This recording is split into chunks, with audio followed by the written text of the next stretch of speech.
At 84, Frankie Avalon is no longer just a boyish face who once made millions swoon.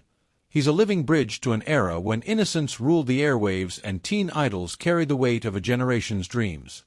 Born Francis Thomas Avalon on September 18, 1940, in Philadelphia, he grew up in a hard-working Italian-American family where discipline and devotion shaped his character long before fame ever did. A child prodigy on the trumpet, Avalon first stunned audiences not with love songs, but with instrumental precision that hinted at something rare. Yet it was when he stepped up to the microphone, clean-cut, warm-smiled, and sincere, that America found its golden boy. By the late 1950s, hits like Venus and Why turned him into a chart-dominating sensation, offering teenagers romance that felt thrilling but safe. As the 1960s dawned, he carried that charm onto the big screen, starring in sun-soaked beach party films alongside Annette Funicello, embodying carefree youth at a time when the world outside was rapidly changing.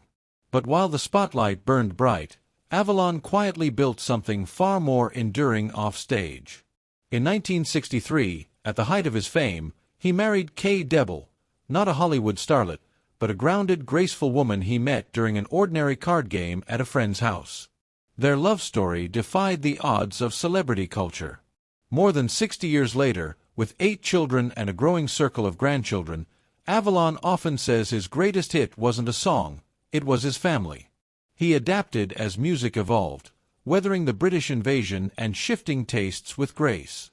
He embraced nostalgia without being trapped by it, delighting new generations with his unforgettable cameo as the teen angel in Grease, proving that true charisma doesn't age, it matures. And now, with the perspective only time can grant, Avalon opens up about a chapter he long kept private, his friendship with Ricky Nelson. For decades, the public painted them as rivals, two polished teen idols competing for the same spotlight. But Avalon sees it differently.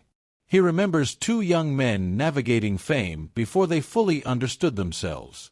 Nelson, already famous from television, carried a quiet intensity, a hunger to be respected as a serious musician.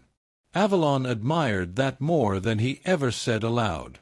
Both were boxed in by their own success, adored for who they were, yet rarely allowed to grow beyond it.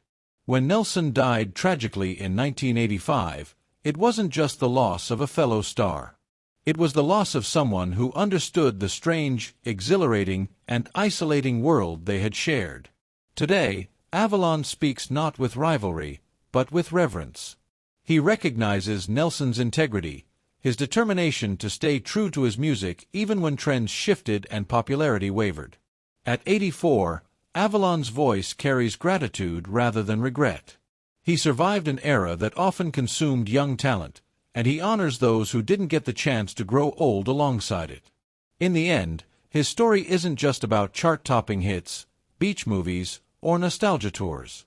It's about loyalty, love, resilience, and the quiet brotherhood formed under the blinding lights of fame. Frankie Avalon may have started as America's teen idol, but he endures as something far rarer, a witness to history, a keeper of memories, and a man who finally tells the truth about the friendships that shaped him.